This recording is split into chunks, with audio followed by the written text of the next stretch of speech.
どうも、男中村です。今年の夏は暑かったですね。このクソ暑い中で納豆を常温保存したらどうなるかっていう実験をやってみました。この実験のきっかけはブログでいただいたコメントなんですよ。そのコメントの中から、私は1年以上前から完成後の納豆を全く冷蔵庫に入れず常温保存するようになりました。冷蔵保存するより常温保存した方が断然美味しいと感じます。なんとこれは興味深い。この方は納豆を手作りされてるみたいなんですけど、手作りの納豆でも市販の納豆でも一緒です。納豆ってもともと腐ってるからそれ以上腐ることはないんですよ。だったらどこまで腐らせるかって話ですよね。腐るっていう言い方は悪いですね。納豆菌による発酵って言った方が正しいですね。冷蔵庫に入れておくよりも常温で置いて納豆菌による発酵を進める方が美味しいっていうコメントですね。これは実に興味深いです。あれこれ考えるよりも実際にやってみましょう。この実験をやるために夏が来るのを待ってたんですよ。夏の方が暑いですからね。納豆菌の発酵が活発になりますから。こんな実験を冬にやってたら面白くないですよ。春でも秋でもダメです。やっぱり夏ですね。そして7月15日に実験用の納豆を1パック買ってきました。では実験の様子をご覧ください。これは滋賀県産の大豆を使った納豆です。私の住む京都ではフレスコというスーパーに普通に売られています。3個で1パックとなってます。賞味期限は7月23日です。これをエアコンの効いてない暑い部屋に放置しました。この実験を始めた7月15日から7月31日までの京都の気温は、最高気温が30度以上の真夏日が3日、最高気温が35度以上の猛暑日が14日。むちゃくちゃ暑いですよね。そして8月1日から6日までは全て猛暑日でした。常温放置を始めて22日経過しました。賞味期限を2週間過ぎてます。蓋を開けます。タレとからしは取り除きます。フィルムをめくります。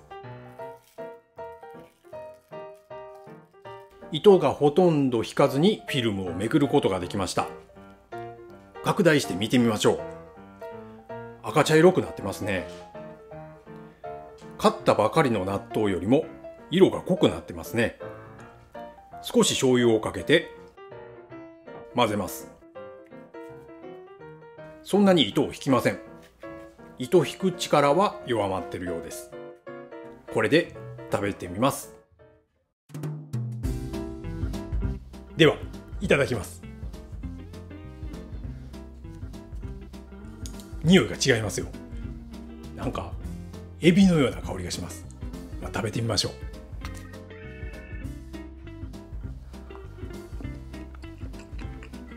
う。はっきり言いますけど、うまいですよこれ。納豆の旨味が増えてますね。きっとタンパク質が分解されて旨味成分が増えたんだと思いますよ。納豆の香りは強くなってますけども、新たにエビのような香りがしてます。それから大豆自体も柔らかくなってるような感じがしますね。いや、むしろ美味しくなったような感じですよ。これなら全然美味しく食べられます。あとこの時言ってなかったんですけど、納豆ってずっと置いといたら白いつぶつぶができるでしょ。あれはチロシンっていうアミノ酸のつぶつぶなんですけど、食べた時にチロシンのつぶつぶザラザラ感がありました。ザラザラ感よりも納豆臭とか納豆の味の印象の方が強烈で、それについて言及してなかったんですよ。でも今ここで付け足しておきますね。チロシンのザラザラはありました。そして納豆はあと2個残ってますからね。残りはさらに常温放置します。常温放置を始めて50日経過しました。ちなみに8月の京都は最高気温が30度以上の真夏日が10日、最高気温が35度以上の猛暑日が20日、最高気温が30度を下回ったのが1日だけあります。文句なしに暑いですね。ではパックを開けてタレとからしは取り除きます。フィルムをめくります。全然糸引きませんでしたよ。うわ、ちょっとやばい感じがしますね。これは納豆に見えませんね。この通り全然糸を引きません。ちょっとだけ醤油を垂らします。混ぜます。これで食べてみます。では49日熟成させた納豆をいただきます。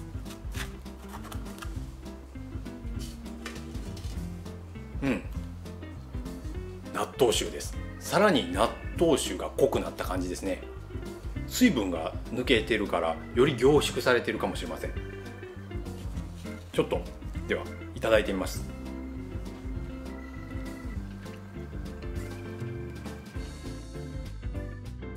ものすごい濃厚ですね。濃厚な納豆の香り、旨味がすごいあるんですよ。旨味が口の中で爆発します。白いつぶつぶ、あれは納豆のタンパク質が分解されてできたチロシンっていうアミノ酸なんですけど、もちろんチロシンのザラザラもあるにはあるんですけど、あんまり気にならないですね。これで今歯にまとわりついてるんですよ、納豆が。ちょっと水分が飛んで納豆がねちょっと歯にまとわりつくんですけど、その歯にまとわりついた納豆から常に旨味が口の中に供給されて、今口の中ずっと旨味が広がっております。美味しいです。もうこれ全然いけます。で今日はカメラマンのボブさんがいるんで、ボブさんにも食べてもらいます。いただきます。これぐらいでいい？はい、小さじ1杯ぐらい食べてもらってます。すごい旨味ですねこれ、歯ごたえが細かい塩の粒を噛んでるような、味の素の粒を噛んでるような、そんなんがあって、でも普通やんもっと食べられへんもんかっていう見た目やったから、確かに見た目えぐいね。これ普通の納豆ね、物足りなくなる、そんな納豆の新機軸を感じましたよ。ですよね。僕もそう思いますよ。もっとねカラカラに乾くと思って、いつも冷蔵庫に入れてたやつがちょっと2週間経ったもんとかがカラカラになってて、端っこが、食べにくいとかあったんやけども、全然そういうのがないけど、なんかこれは工夫とかされたんですか？ただ置いてただけですよ。あ、そうですか。いやごちそうさまでした。貴重なものをじゃあ妻にもちょっと食べてもらいますね。まず妻はこんなものが家に置いてあったなんて知らんかったしいや言ったはずやけどな。2個妻は躊躇しております。それたった2粒だけを今から食べようとしております。2粒でも十分かな。なんか今の匂いするけど大丈夫？ただ置いてただけ？醤油とか入れたの？醤油ちょっとだけチロリと。納豆も過ぎるとこんなんになるんやね。確かに、うまみって嘘やんと思ったけど、うまみあるね。2粒でわかる？わかる十分調味料に使えそうだよ、これ潰してなんかこう練ってなんかしたら、そんな味がしてる。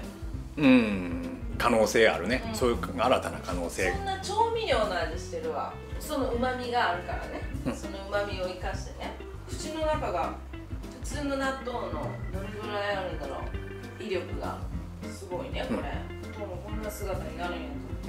まあそんなわけでこれもありです。いけます。9月1日から24日までの京都は真夏日が17日、猛暑日が5日ありました。9月に入ってもずっと暑かったですよ。本当に今年の夏は暑かったですよ。蓋を開けてタレとからしを取り除きます。フィルムを剥がします。端っこが乾燥してひっついてます。ひっついたところが糸引いてます。見た目は前回とあまり変わりませんね。もう見慣れてます。少し醤油をかけます。混ぜます。乾燥して固まってるんで混ざりにくいです。糸は引かないですね。混ぜるというよりも乾燥してくっついた納豆をほぐすみたいな感じです。ではこれをいただきます。ではいただきます。箸ではつまめないからスプーンでいただきます。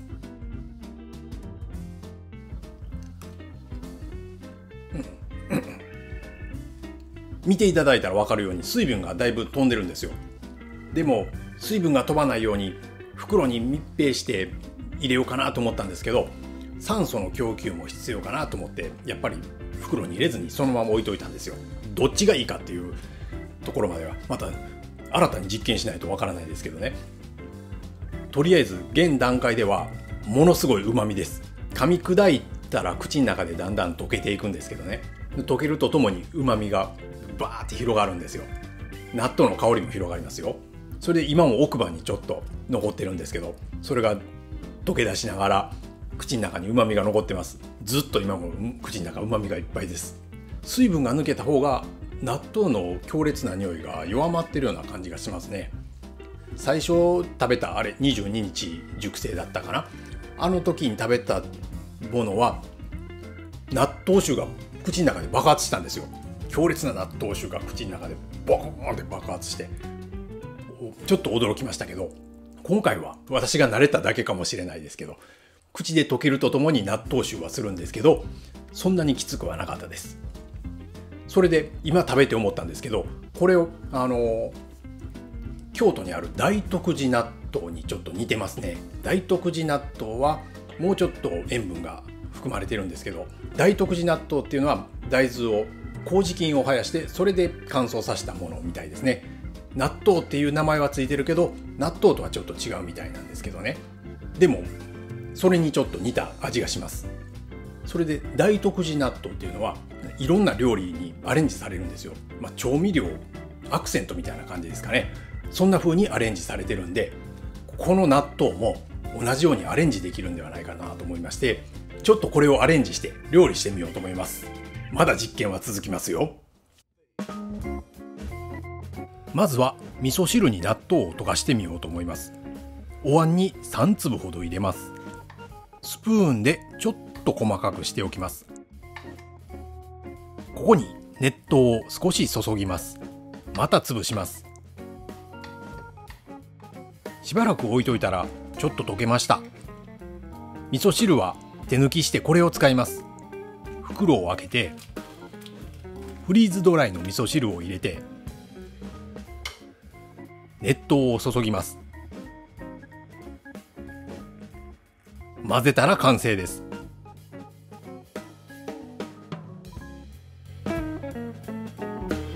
もう一つ納豆をピザのトッピングにしてみます。ピザは手抜きしてこれを使います。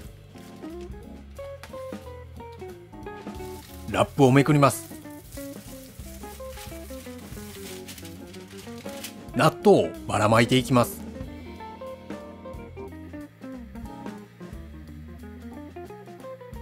これを焼きます。焼けました。適当に切ります。納豆をトッピングしたピザが完成しました。ではまずは味噌汁からいただきます。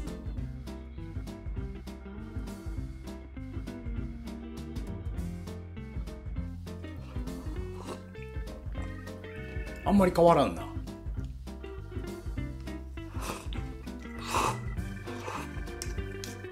やっぱり納豆の旨味があります。一口目は普通の味噌汁と違いが分からなかったんですよ。でも二口三口と進んでいくとだんだん口の中に納豆臭といってもわずかですけど、いやわずかじゃないかもしれないです。私がもう納豆臭に慣れてしまったからかもしれないですけど、わずかの納豆臭を感じたのと納豆の旨味ですね。納豆のネバネバによって口の中に旨味が維持されるんですよ。しばらく口の中に旨味が残ります。後味は普通のお味噌の後味はさっと流れていって納豆の後味が残る感じですね。でも旨味が増して味噌汁が美味しくなってると思います。これありです。続いてピザをいただきましょう。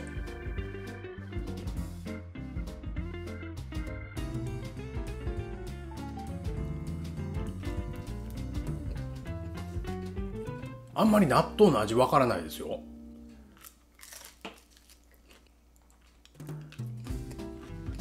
あんまり納豆の味わかんないですね。焼いたからナッツのような風味になってます。いや、きな粉みたいな風味ですね。ナッツみたいにカリカリした感じではないですよ。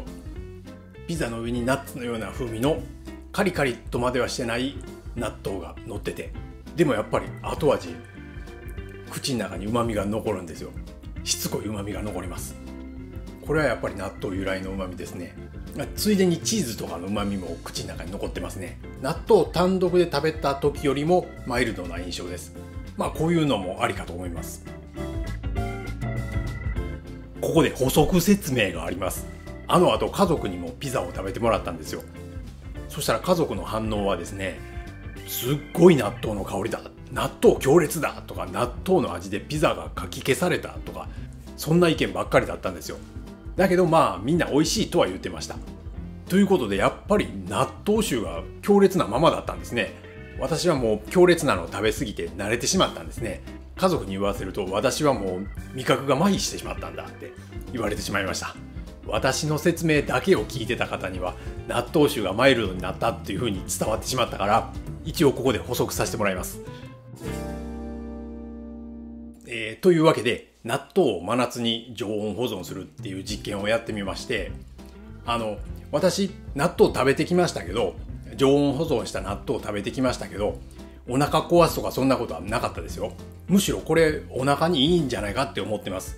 ちょっとずつしか食べてないから、1パックずつしか食べてないから、1回食べただけで劇的にお腹の調子が良くなるとかそんなんはないですけど、絶対に納豆の体にいい成分とかも増えてると思います。